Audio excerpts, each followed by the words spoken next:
नमस्कार। Coffee with कवि के सभी दर्शकों को अंजलि सिफर का प्यार भरा नमस्कार। सबसे पहले तो स्वतंत्रता दिवस की सभी दर्शकों को, सुनने वालों को, देखने वालों को हार्दिक बधाई और शुभकामनाएं। और आज इस एपिसोड में जो अम्बाला के उभरते हुए युवा कवि, लेखक और संपादक हमारे बीच में हैं, मैं उनका हार्दिक स्वागत करती हूं। मिलिए कवि रोहित मिश्र जी से। नमस्कार रोहित जी। दीप एक्सप्रेस न्यूज़ की तरफ से, तेजिंदर वालिया जी की तरफ से और सभी दर्शकों की तरफ से आज मैं आपका हार्दिक स्वागत करती हूँ। जी धन्यवाद। सबसे पहले तो मैं दीप एक्सप्रेस न्यूज़ के ऑनर तेजिंदर वालिया जी का और आपका दोनों का आभार व्यक्त करता हूँ कि मुझे यहाँ पर अवसर प्रदान किया। स्वागत है। उसके पश्चात मैं आपके सभी दर्शकों को और सभी देशवासियों को स्वतंत्रता दिवस की हार्दिक बधाई देता हूँ और ये कामना करता हूँ कि राष्ट्र को सर्वोपरि रख करके आगे चलते रहेंगे। जी बिल्कुल।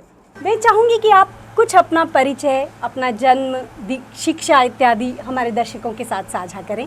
जी, मैं 2 पंक्तियों से अपना परिचय प्रारंभ करता हूँ। स्वागत है। कि जन्म दृष्टि जंग दृष्टि प्रीति अंगार है ये कलम। क्या कहने? जंग दृष्टि प्रीति अंगार है ये कलम, माँ की ममता व श्रृंगार है ये कलम। क्रोध की ज्वाला में भी धधकती है ये, क्रोध की ज्वाला में भी धधकती है ये, मेरे जीवन का आधार है ये कलम, मेरे जीवन का आधार। तो इस कलम को लेकर के बाकी मेरे जीवन का कोई खास परिचय नहीं है, ऐसा कुछ अभी तक हासिल नहीं हुआ कि अपना परिचय बना सकूं। फिर भी आपने पूछा है तो थोड़ा बहुत जो भी जन्म, शिक्षा आदि के बारे में है जी। कि मेरा जन्म उत्तर प्रदेश के गोंडा जनपद के एक छोटे से गांव राजापुर नामक गांव में हुआ। प्रारंभिक शिक्षा परिवार की कुछ समस्याओं के कारण मैंने अपने मामा जी के यहाँ रह करके प्राप्त की और उसके पश्चात 6वीं की शिक्षा वहाँ ग्रहण की। उसके पश्चात मैं अम्बाला आ गया। अपने पिताजी मेरे यहीं रहते थे जी। तो मैं अम्बाला आ गया और यहाँ करके खालसा स्कूल से मैंने 10वीं तक की शिक्षा प्राप्त की। 11वीं 12वीं सरकारी स्कूल से अध्ययन किया।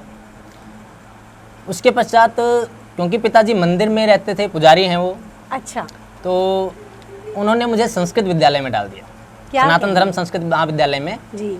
वहाँ से शास्त्री की शिक्षा मैंने ग्रहण की। क्या बात। लेकिन ये घर वालों की मर्जी थी, मेरी मर्जी नहीं थी और मेरी रुचि कहीं और थी। तो शास्त्री के शिक्षा के साथ साथ मैंने अवध यूनिवर्सिटी फैजाबाद से बीकॉम की शिक्षा भी ग्रहण की। जी, क्या बात है। बहुत बीकॉम मैंने वहाँ से पास आउट किया। उसके पश्चात मैं नौकरी में आ गया। नौकरी 1 साल करने के बाद मुझे लगा कि शायद मेरी शिक्षा भी अधूरी रह गई है, मन नहीं भरा था। तो मैंने सिक्किम मणिपाल यूनिवर्सिटी में एडमिशन लेकर के नौकरी के साथ साथ मार्केटिंग में MBA किया। क्या बात है। और MBA करने के बाद थोड़ा बहुत साहित्य से जुड़ा हुआ हूँ। मार्केटिंग और शास्त्री, MBA, बीकॉम और साहित्य, इन सबको समेट कर अपने रास्ते पे चल रहा हूँ और व्यक्तिगत रूप से अपने आप से मैं, अपने जीवन से मैं पूर्णतः संतुष्ट हूँ। क्या कहने, बहुत ही खूबसूरत परिचय। तो बहुत ही उतार चढ़ाव और संघर्षों से भरा रहा आपका पढ़ाई का सफ़र और फिर भी आपने बहुत कुछ हासिल किया। तो ये बताएं कि आपका कविता की तरफ जाना कैसे हुआ, किससे प्रभावित होकर आपने कविता की ओर रुख किया? कुछ अपने साहित्यिक सफ़र के बारे में हमारे दर्शकों को बताइए। जी ज़रूर। कविता तो वास्तविकता तो ये है कि कविता प्रारंभ से ही हिंदी कविता में बहुत रुचि थी, पढ़ने में मज़ा आता था, आनंद आता था जी। लेकिन वास्तविक रूप से मैंने जो कविता लिखना शुरू किया या मैं इस साहित्य की तरफ गया, उसका सबसे बड़ा कारण कोई अगर है तो वो है कुमार विश्वास जी। जी बिल्कुल। बहुत कुमार विश्वास जी के बारे में मैं ये कहना चाहूँगा कि हर व्यक्ति का एक अच्छा और बुरा 2 पक्ष होता है जी। लेकिन आज के युवाओं के बीच में अगर कविता पहुंची है तो उसका एक बहुत बड़ा कारण कुमार जी रहे हैं। बिल्कुल।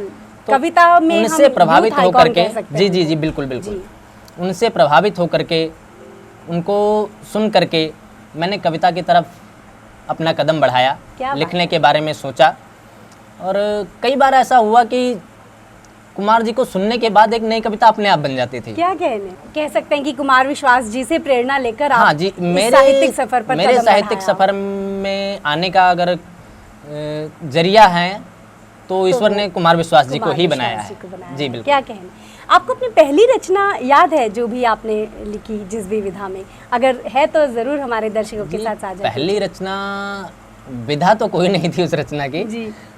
लिखी थी, और मैं कारण भी बताता हूँ क्या लिखी थी। और किस उम्र में लिखी थी वो भी बताइएगा, क्योंकि इतनी कम उम्र में आपने बहुत कुछ हासिल किया है। जी, मैंने कुमार विश्वास की 1 घंटे की एक ऑडियो क्लिप थी। उस समय मेरे पास अपना मोबाइल भी नहीं था, किसी के फ़ोन में सुना था मैंने जी 2007 में।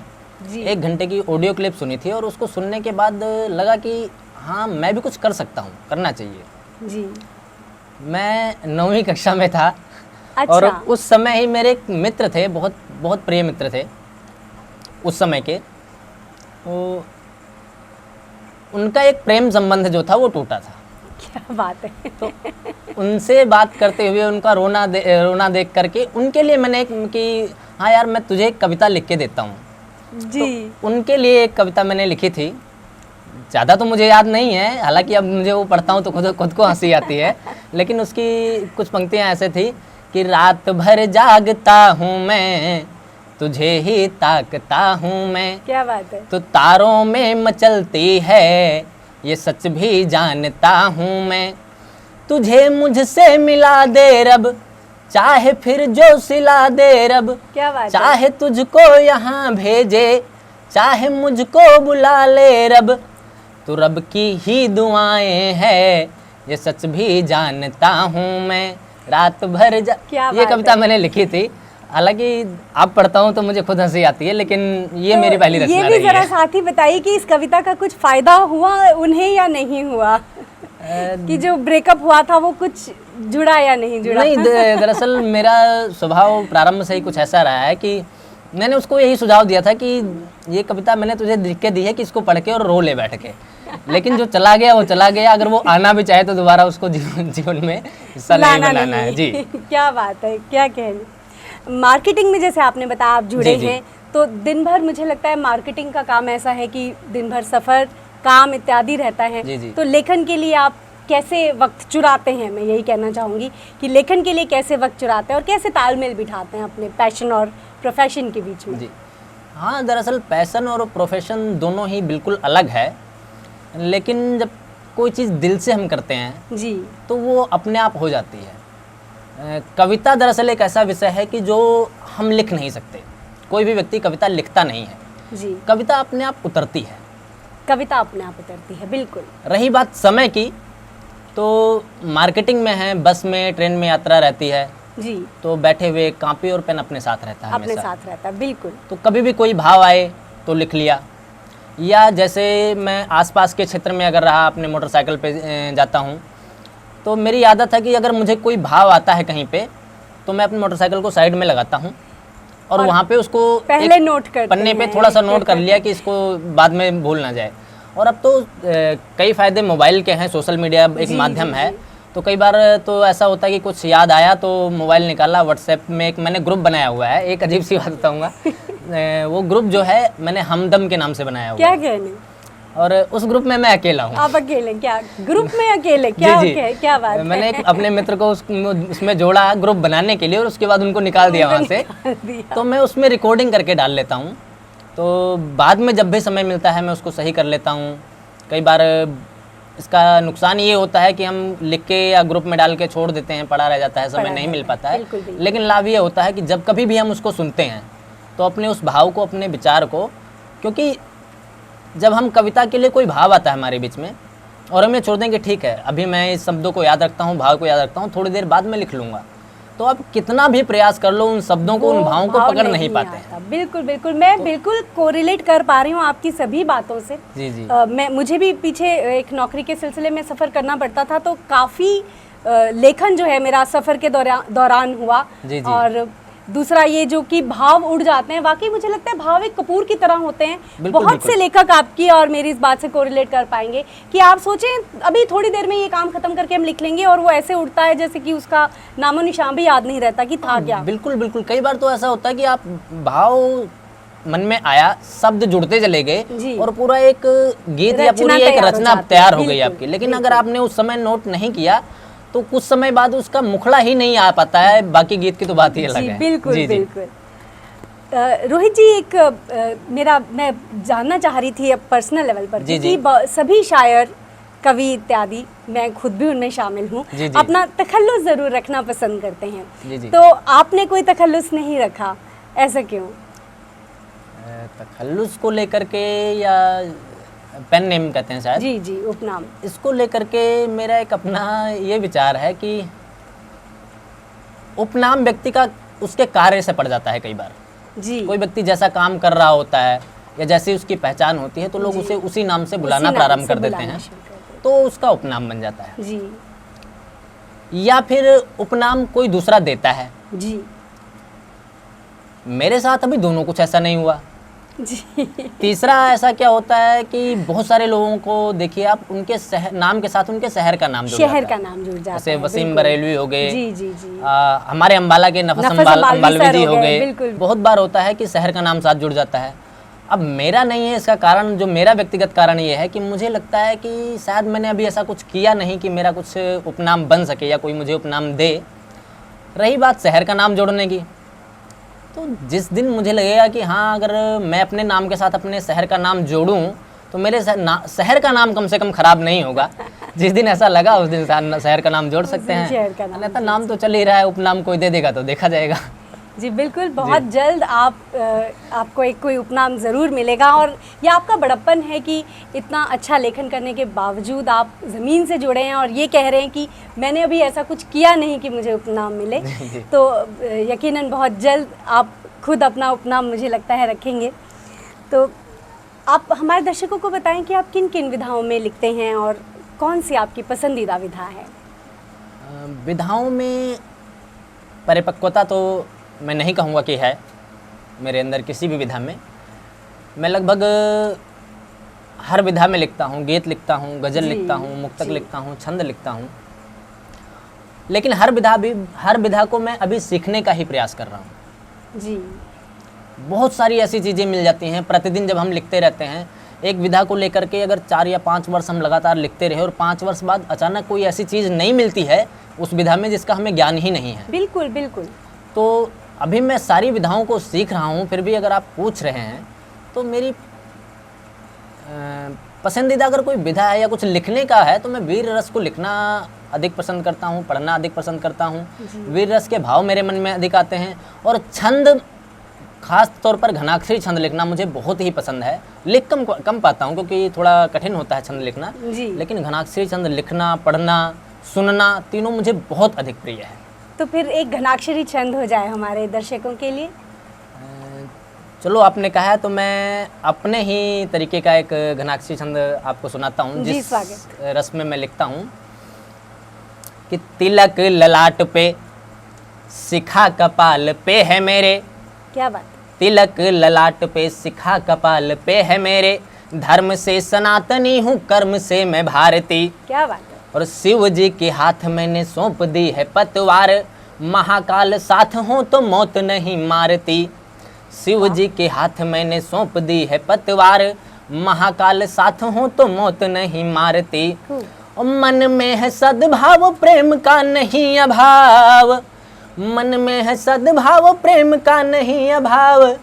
किंतु दुष्ट की सताई धरा जो पुकारते। और मुंडमाल शत्रुओं के चरण चढ़ाऊं माँ के। मुंडमाल शत्रुओं के चरण चढ़ाऊं माँ के। प्राण बाती से उतारूं भारती की आरती। मुंडमाल शत्रुओं के चरण चढ़ाऊं माँ के। प्राण बाती से उतारूं भारती की आरती। क्या बात है, बहुत ही खूबसूरत बहुत-बहुत घनाक्षरी धन्यवाद। छंद। और वीर रस वाकई आपकी आवाज़ पर जचता भी है। जी, तो जी। बहुत ही खूबसूरत छंद आपने सुनाया, बहुत शुक्रिया। कुछ अभी हमारी जैसे बात हो रही थी अतुकांत कविता के बारे में, आपके कुछ विचार हमारे दर्शकों के साथ साझा कीजिए कि आप लिखते नहीं हैं अतुकांत कविता, तो क्या कोई खास कारण इसका? अतुकांत कविता मैं नहीं लिखता हूँ। जी उसके 2 कारण हैं। सर्वप्रथम तो अतुकांत लिखना सबके बस की बात नहीं है। जी बिल्कुल सही कहा आपने। जहाँ सबको लगता है अतुकांत लिखना सबसे आसान है, बल्कि उसी में भाव पिरोना काफ़ी हाँ, मुश्किल मुझे होता है। ऐसा ये मेरा व्यक्तिगत विचार है कि अतुकांत लिखना आसान बात नहीं है, बहुत जी। कठिन होता है, क्योंकि अतुकांत के अंदर एक भाव में बने रहना, जी जिस भाव को लेकर के हम कविता लिख रहे हैं उस भाव में बने रहना मेरे लिए व्यक्तिगत रूप से बहुत कठिन है। जी अतुकांत कविता में लोगों ने इतनी अधिक कमियां रख दी है, इतना विचार को मार दिया है कि उससे बेहतर मुझे लगता है कि गद्य में अपनी बात कहें तो ज़्यादा बेहतर होगा। मुझे लगता है इस ये बात आपके पहले वाले ही कारण में छुपी है कि लोगों को लगता है कि अतुकांत लिखना बहुत आसान है, और कई बार तो ये भी देखा गया है कि एक गद्य को ही तोड़ करके कविता का गद्य को रूप दे दिया तोड़ के गया। कविता का रूप दे देते हैं। अतुकांत कविता में एक बड़ी इंटरेस्टिंग सी बात है कि लोग महाप्राण निराला को इसका दोष देते हैं कि उन्होंने अतुकांत कविता प्रारंभ कर दी, जी। लेकिन मैंने जितना उन्हें पढ़ा, मेरे व्यक्तिगत जीवन में उनके जितना भी मैंने उनको पढ़ा है निराला जी को, मुझे उनकी कोई कविता अतुकांत नजर ही नहीं आती है। जी अतुकांत लिखना गलत नहीं है, लेकिन एक कारण ये भी है कि अतुकांत कविता को याद कर पाना बड़ा कठिन होता है। जी अगर आप अतुकांत लिखते भी हैं तो अपनी कविता हो सकता है याद हो, लेकिन किसी दूसरे की एक अतुकांत रचना शायद आपको ना याद हो पाए। जी बिल्कुल। जो गहरता तुकांत की कविता कमी होती है, रहती है हाँ, जो तुकांत कविता होती है जिसको हम गाकर पढ़ते हैं, जी। उसको आसानी से याद किया जा सकता है। ये मेरा व्यक्तिगत विचार है, जरूरी नहीं कि सभी मुझसे सहमत हों। जी जी तो अतुकांत कविता जो आज के समय में आ रही है, कुछ एक लोगों को छोड़ दे, तो मुझे लगता है कि गद्य उससे बेहतर है और लोग कविता को खराब ही कर रहे हैं। जी। आप एक समाचार पत्र के संपादक भी हैं, उससे जुड़े जी। हैं, तो लेखन और प्रोफेशन मार्केटिंग का और उसके साथ साथ समाचार पत्र का संपादन, तो कैसे इससे जुड़ना हुआ, क्या उद्देश्य रहा, कुछ इसके बारे में हमारे दर्शकों को समाचार पत्र से जुड़ने का जो जरिया बना वो सोशल मीडिया। बताएं। जी दरअसल सोशल मीडिया का हम जैसा प्रयोग करते हैं अपने जीवन में, हमें वैसा जो हम उसमें डालेंगे वो हमें मिलेगा, इनपुट आउटपुट। जी बिल्कुल, ये बहुत अच्छी बात कही है। हमने बहुत कुछ सोशल मीडिया से सीखा भी है और बहुत कुछ अपना गंवाया भी है। जी वो डिपेंड करता है सामने वाले व्यक्ति पे कि आप क्या करना चाहते हो, क्या बिल्कुल। सीखना चाहते हो। सोशल मीडिया पे मुझे बहुत सारे ऐसे मित्र मिले हैं जिनसे मैंने बहुत कुछ सीखा है। जीवन को कैसे जीते हैं ये अगर मैं कहूँ कि मैंने सोशल मीडिया पर ही सीखा है तो इसमें कोई अतिशयोक्ति नहीं होगी। जी सोशल मीडिया के माध्यम से एक दो मित्र मिले थे मुझे, जिनके ज़रिए मैं समाचार पत्र से जुड़ा। और समाचार पत्र से जुड़ने के उद्देश्य की अगर बात करें तो सत्यता तो ये है कि प्रारंभ में तो समाचार पत्र से जुड़ने का एकमात्र उद्देश्य था कि मेरी रचना छपेगी। बहुत ही सच्चाई से आपने वो जी, बात बिल्कुल। कह दी जो शायद क्योंकि हर कोई सोचे। जब हम लिखते हैं प्रारंभ में, अगर हमारी कविता दूसरों के मुंह से निकल जाए जी जी या कहीं छप जाए या कहीं हम मंच पे खड़े होकर पढ़ते हैं तो अपने आप को लगता है कि हाँ, ये मुझे पद्म विभूषण मिल गया है। जी बिल्कुल तो बिल्कुल। मैंने रचना अपनी अखबार में छपवाने के लिए, समाचार पत्र में छपवाने के लिए ही अपने आप को इससे जोड़ा था। इससे जोड़ा था। लेकिन जब धीरे धीरे जुड़े निर्मेश त्यागी जी से जुड़ा रहा, धीरे धीरे करके थोड़ी परिपक्वता आई, तो मुझे लगा कि हम यहाँ पे बहुत कुछ सीख सकते हैं, बहुत कुछ दूसरों को सिखा सकते हैं। जी बिल्कुल। हमारे समाचार पत्र में एक खास बात है कि एक पूरा पेज हम साहित्य को देते हैं। एक पूरा साहित्यिक पेज आता है जिसमें कविता, गज़ल, गीत जो भी होता है वो छपता है। जी तो उससे जुड़कर बहुत सारे ऐसे लोगों से मैं जुड़ पाया हूँ जो लिखना चाहते थे लेकिन उन्हें थोड़ी कम समझ थी।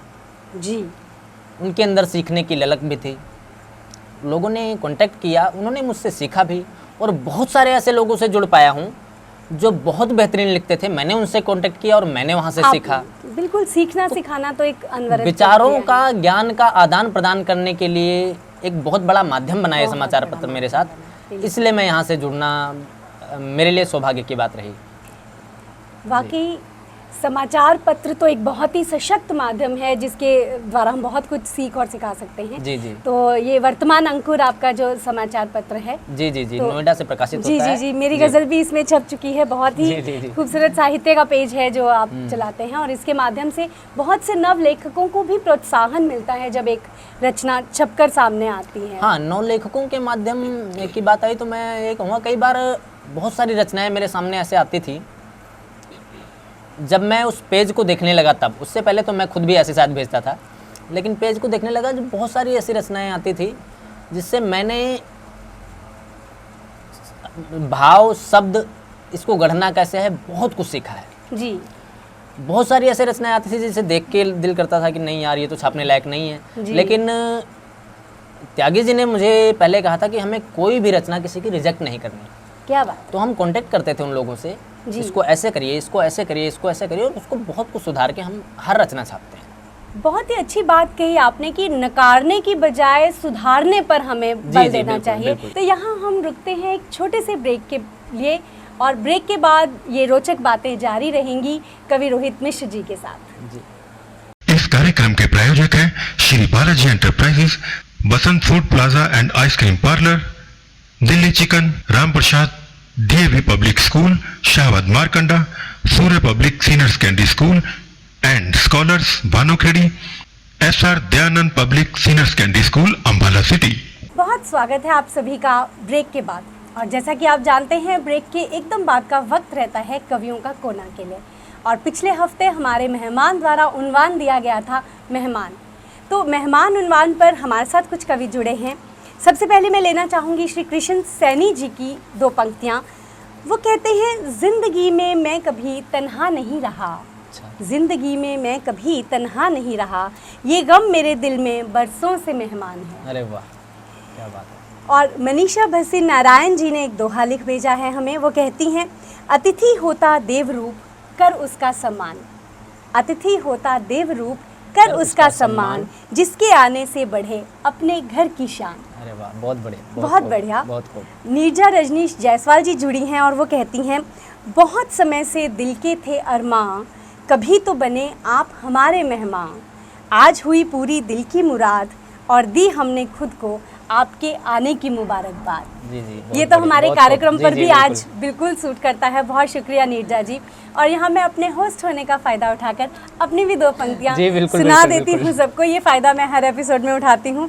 तो मैं कुछ यूँ कह रही थी कि कुछ वक्त के मेहमान हैं सब इस जहाँ में पर, कुछ वक्त के मेहमान हैं सब इस जहाँ में पर, रखा है यूँ सामान कि जाना ना हो कभी। अरे वाह, रखा क्या है बात यूँ है, सामान बहुत कि बढ़िया। जाना ना हो कभी। बिल्कुल, बिल्कुल। और अब आज के मेहमान से मैं चाहूँगी कि मेहमान पर चंद पंक्तियाँ वो पेश करें। जी जरूर। आपने दो दो पंक्तियां सुनाई हैं, तो मुझे लगता है कि अगर मैं 4 सुनाऊंगा तो गलत हो जाएगा। नहीं नहीं, आप मेहमान हैं आज के, तो आप 4 की जगह 8 भी सुना सकते हैं। मैं भी 2 पंक्तियां ही। और आज जिस प्रकार से आप आई आयोजन में, यहाँ पहुँची कार्यक्रम में, आपने जो बताया उसी को लेकर के कि सर्द सुहाना मौसम और तुम्हारी यादें, क्या बात है। सर्द सुहाना मौसम और तुम्हारी यादें, मुझको भी मेहमान बना लो अपने दिल का। क्या बात है, क्या बात जी। है। बहुत ही खूबसूरत, मुझको भी मेहमान बना लो अपने दिल का। तो अब हम चाहेंगे कि आप हमारे अगले हफ्ते के लिए भी दर्शकों को आपकी तरफ से एक उन्वान हो जाए। अगले हफ्ते पर दर्शकों के लिए या रचना भेजने वाले रचनाकारों के लिए मैं जी। जो शब्द देना चाहूँगा वो शब्द है माँ। क्या बात है, बहुत ही खूबसूरत एहसास, जी, जी। बहुत ही खूबसूरत शब्द। तो इतने प्यारे शब्द पर मैं पूरी उम्मीद करती हूँ कि दर्शकों की ढेर सारी प्रतिक्रियाएं और ढेर सारी पंक्तियाँ हम तक पहुँचेंगी। और अब हम आगे बढ़ते हैं अपनी बातचीत के सफ़र पर। तो रोहित जी, मैं ये जानना चाहूँगी कि आपको बहुत सारे इनाम, सम्मान इत्यादि मिले हैं। जी जी। तो कोई ऐसा पल, कोई ऐसी खुशी या सम्मान जिसने आप में बहुत ऊर्जा का संचार कर दिया हो और आपको बहुत हौसला मिला हो? जी ज़रूर।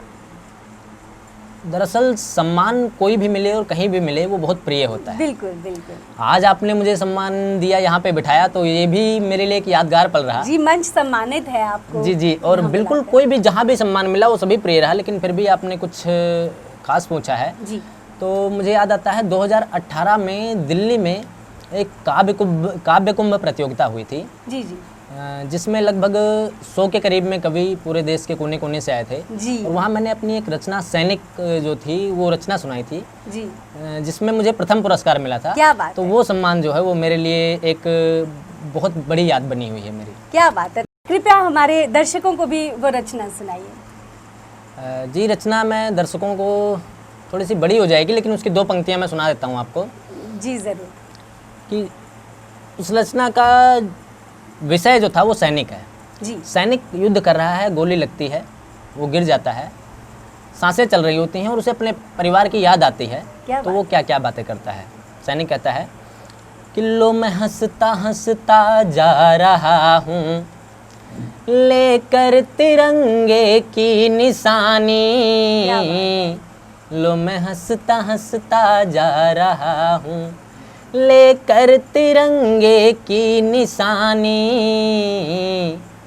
लो मैं हंसता हंसता जा रहा हूँ, लेकर तिरंगे की निशानी। और मुझे फ़क्र है इस बात का, मुझे फ़क्र है इस बात का, मैंने वतन पर दी जवानी। क्या बात है, बहुत मुझे खूब। फ़क्र है इस बात का। कतरा कतरा सांस जब तक ना रुकी तब तक लड़ा, कतरा कतरा सांस जब तक ना रुकी तब तक लड़ा, कतरा कतरा सांस जब तक ना रुकी तब तक लड़ा। ओ मेरे रक्त की प्यासी धरा थी, प्यास तो ये थी बुझानी। क्या बात है, क्या बात है। वैसे तो गीत बड़ा है, लेकिन इसके बीच में एक पंक्ति आती है, जी साहब। अपने भाई के लिए, बहन के लिए, माता पिता, हम सब के लिए बहुत कुछ कहा है सैनिक ने, जी जो सैनिक के भाव है। लेकिन एक विशेष है कि वो अपने पत्नी को याद करते हुए और अपने पत्नी के गर्भ में पल रहे 2 महीने बच्चे को याद करते हुए एक शब्द क्या कहता बात है, बहुत मार्मिक। वो कहता है कि मेरा खून तेरी कोख में, वो भी वतन पर मर मिटेगा। क्या बात है। मेरा खून तेरी कोख में, वो भी वतन पर मर मिटेगा। मेरा खून तेरी कोख में, वो भी वतन पर मर मिटेगा। और याद रखना प्रियतमा, याद क्या बात है। रखना प्रियतमा, आँखों में तेरी हो न पानी। क्या कहें, याद क्या कहें। रखना प्रियतमा। ये रचना थी वो जो बहुत ही मार्मिक चित्रण आपने किया, और मैं आपकी तरफ से, अपनी तरफ से और दीप एक्सप्रेस न्यूज़ की तरफ से ये पंक्तियाँ समर्पित करती हूँ हमारे सभी सैनिकों जी, को। जी, बिल्कुल। बहुत ही मार्मिक चित्रण आपने किया। वाकई में पहले पुरस्कार की हकदार थी आपकी जी ये जी जी, कविता। धन्यवाद। तो आपके वर्तमान समय के पसंदीदा रचनाकार कौन हैं, उनके बारे में कुछ या उनकी कुछ पंक्तियाँ हमारे साथ साझा कीजिए। जी बिल्कुल, आपका प्रश्न जो है मैं इसको थोड़ा सा घुमाते हुए जी वर्तमान समय के सभी रचनाकारों का नाम बताऊंगा जो मेरे पसंदीदा हैं, लेकिन कुछ एक पुराने रचनाकार, जी महाप्राण निराला मुझे बहुत प्रिय हैं। जी जी दिनकर जी को मैं बहुत पढ़ता हूँ। जी उससे पुराने तो बहुत ऐसे हैं जिनको महाकवि कालिदास आदि, जी बिल्कुल। लेकिन इन पुराने कवियों में अगर सबसे अधिक प्रिय कोई मुझे है तो वो है पंडित वैद्यनाथ मिश्र, बाबा नागार्जुन। जी बाबा नागार्जुन मुझे प्रिय है, उसका कारण ये है उनकी फक्कड़ता, उनकी निर्भीकता, उनकी निडरता। वर्तमान समय के कवियों की बात करेंगे तो जैसा मैंने आपको बताया, कुमार मुझे बहुत प्रिय हैं। जी जी बिल्कुल। उनके मुक्तक, उनके गीत मुझे बहुत प्रिय हैं प्रेरणा रही हैं वो तो आप। और मेरे तो एक प्रेरणा के स्रोत रहे हैं। जी जी अमन अक्सर बहुत बेहतरीन गीत लिखते हैं। जी अगर आप साहित्य को पढ़ना चाहते हैं, वास्तविक रूप से गीत क्या होती है आज के समय में जानना चाहते हैं, गीत गज़ल छंद जो भी हैं, आप ज्ञान प्रकाश आकुल जी को पढ़िए। जी ज्ञान प्रकाश आकुल जी को पढ़ के पता चलता है कि गीत को कैसे लिखा जाता है, शब्द कैसे पिरोया जाता है। जी मेरे मित्र भी हैं, प्रभात पटेल पथिक जी बहुत अच्छा लिखते हैं, छंद नवगीत बहुत बेहतरीन लिखते हैं। यादवेंद्र आर्य जी मेरे प्रिय लेखकों में से एक हैं। मेरा एक छोटा भाई ही समझ लो, अनुज, लखनऊ में रहता है, रामायणधर द्विवेदी, बहुत अच्छे गीत लिखता है। उसका एक गीत है, उसकी 2 पंक्तियाँ मुझे दिन में 2-4 बार तो याद आ ही जाती हैं। अच्छा वो लिखता है कि बहुत अच्छा उसका गीत है, उसने लिखा है कि गुलमोहर गेंदा गुलाब के, मन में लाखों फूल खिले। क्या बात है। गुलमोहर गेंदा गुलाब के, मन में लाखों फूल खिले। उतने गीत लिखे हैं मैंने, उनसे जितनी बार मिले। क्या बात है, गिल्म बहुत अच्छा लिखता है, उसको मतलब पढ़ करके, सुन करके एक आनंद का अनुभव होता है। जी तो रामायणधर द्विवेदी मुझे बहुत प्रिय हैं। धीरज मिश्र के छंद मुझे बहुत प्रिय हैं, बहुत अच्छा लिखते हैं। आज के युवा कवियों में हैं धीरज मिश्र जी। गजेंद्र प्रियांशु जी के गीत बहुत बेहतरीन होते हैं। गजेंद्र प्रियांशु जी का एक गीत है, मैं आपको बाद में व्यक्तिगत रूप से बताऊंगा, उसका लिंक दूंगा। जितनी बार आप वो गीत सुनोगे उतनी बार रोओगे आप। जी भगवान श्री रामचंद्र जी के विषय में, उनके जीवन की व्यथाएं बताते हुए लिखते हैं वो उसकी दो पंक्तियाँ कुछ ऐसी हैं कि युग युग का संकल्प अटल था, मुझ में मेरा राम प्रबल था, पग पग पर आई मर्यादा, लेकर थोड़ा दे गई ज्यादा, और नीर नयन भर लाए आंसू, पीड़ा लाई शाम सिया तेरा अभिशापित थारा। क्या बात है, बहुत खूब। बहुत बेहतरीन गीत है इनका, ये आप सुनिएगा, बाद में मैं दूंगा आपको। जी जी। उर्दू में बात करें तो तहजीब हाफी पाकिस्तान जी। के एक शायर हैं, बहुत जी, बेहतरीन गज़ल गाते हैं, कि बहुत बेहतरीन गज़लकार हैं वो। कि एक उनका शेर है वो बड़ा बहुत ही अजीज़ है इरशाद। कि तुम्हें मोहब्बत से दस्तरस तो है तो क्या बहुत बात है, बिल्कुल। तुम्हें हुस्न से दस्तरस तो बहुत है, मोहब्बत मोहब्बत बड़ा जानते हो, तो फिर ये बताओ कि तुम उनकी आंखों के बारे में क्या जानते क्या हो। जानते हो। और ये फ़लसफ़ा, जोग्राफिया, साइकोलॉजी, साइंस, रियाजी वगैरह ये सब जानना भी बहुत है, मगर उनके घर का पता जानते हो। क्या बात तो है। तहजीब हाफी बहुत बेहतरीन लिखते हैं। अजम साकरी दर्द बहुत बढ़िया गज़ल लिखते हैं। हिंदी गज़ल सुनना है या पढ़ना है तो दादा उदय ठाकुर हैं। जी जी। राजेश रेड्डी गज़ल का एक बहुत बड़ा नाम, बहुत बड़ा नाम है राजेश रेड्डी। उनकी एक गज़ल है, समय का मुझे पता है अभाव है, उनकी एक गज़ल का एक शेर है कि शेर की दो पंक्तियाँ वैसे बताता हूँ आपको कि मेरे मन के किसी कोने में एक मासूम सा बच्चा, मेरे मन के किसी कोने में एक मासूम सा बच्चा, बड़ों की देखकर दुनिया बड़ा होने से डरता है। बहुत बेहतरीन गज़लकार, बेहतरीन शेर है ये। तो राजेश रेड्डी को सुनो, बहुत बेहतरीन। ऐसे बहुत सारे रचनाकार हैं जो प्रिय हैं, मैं सबका नाम भी नहीं ले सकता हूँ। लेकिन जैसा कि लगता था, लोग कहते थे कि आज के युवा रचनाकार कविता का नाम खराब कर रहे हैं, ऐसा नहीं है। ऐसा नहीं, बहुत बेहतरीन रचनाकार आ रहे हैं और बहुत अच्छा लिख रहे हैं आज के समय। ज़रूरत है सिर्फ उन्हें पढ़ने की। जी बिल्कुल बिल्कुल। तो यहाँ पे एक आपकी भी पसंदीदा रचना हो जाए। पसंदीदा रचना तो बहुत सारी रहती हैं, लेकिन चलो आज एक नारी शक्ति के साथ बैठा हुआ हूँ, तो नारी शक्ति पर ही एक चार पंक्तियाँ हैं। जी स्वागत। कि चक्षुओं ने अश्रुओं के भार को शोभित न माना। क्या बात है। चक्षुओं ने अश्रुओं के भार को शोभित न माना, दुष्ट का मर्दन किया देखो भवानी बन गई। क्या बात है। और त्याग की पर्यायवाची शीश को धड़ से उतारा, त्याग की पर्यायवाची शीश को धड़ से उतारा, प्रेरणा देकर पति को हाड़ा रानी बन गई। क्या बात। काल के मुख से पति के प्राण को वापस ले आई, काल के मुख से पति के प्राण को वापस ले आई, सावित्री वो शौर्य की अद्भुत कहानी बन गई। और पुत्र चंदन बलि देकर स्वामी भक्ति को समर्पित, त्याग की एक मूर्ति वो पन्ना रानी बन गई। क्या बात है, बहुत खूब। 3 देवों को बनाकर पुत्र गोदी में खिलाया, 3 देवों को बनाकर पुत्र गोदी में खिलाया, अनुसुईया वो ममता की अद्भुत कहानी बन गई। और जन्म देकर भीष्म जैसे पुत्र को धरती संवारी, नारियों की अस्मिता गंगा का पानी बन गई। क्या बात। नारियों की अस्मिता गंगा का पानी बन गई। और उम्र छोटी पुत्र गोदी, आप 23 वर्ष की एक बालिका को याद करना कि उम्र छोटी पुत्र गोदी, शत्रुदल पर ऐसे टूटी। क्या बात। वीरता का नाम वो झांसी की रानी बन गई। और प्रेम जब उसने किया तो कंठ में डाला हलाहल, होके प्रीतम प्रेम वश मेरा दीवानी बन गई। क्या बात है, क्या बात है। बहुत ही खूब आपने जो नारी शक्ति को समर्पित ये कविता कही, बहुत ही बेहतरीन रचना। जी जी। तो बहुत आनंद आया इसे सुनकर। तो चलते चलते आप हमारे सुनने वालों के लिए, लिखने वालों के लिए कोई संदेश ऐसा जो हम गांठ बांध सके। लिखने सुनने वालों के लिए मैं कोई संदेश दे सकूं, अभी शायद इस लायक नहीं हुआ हूं, फिर भी मैं एक छोटी सी बात ज़रूर कहना चाहूँगा। जी स्वागत। कि हर लिखने वाले को पढ़ना चाहिए। बहुत पते की बात। सुन करके लिखना, जैसा कि मैंने शुरू किया था, जी। हम अपने आप से संतुष्ट नहीं हो पाते हैं। जी। आप जितना अधिक पढ़ोगे, और कम से कम एक नियम बनाना चाहिए कि एक पन्ना तो जिस भी विधा को आप पसंद करते हैं, साहित्य को, गज़ल को, इतिहास को, जिस चीज़ को भी आप पसंद करते हैं, एक पन्ना तो प्रतिदिन आपको पढ़ना ही चाहिए। पढ़ना ही चाहिए, बिल्कुल। जिससे आपका अध्ययन भी अच्छा होगा, ज्ञान भी अच्छा होगा, तो शब्द भी अच्छे होंगे, शब्द अच्छे होंगे तो आपकी रचनाएं अच्छी होंगी।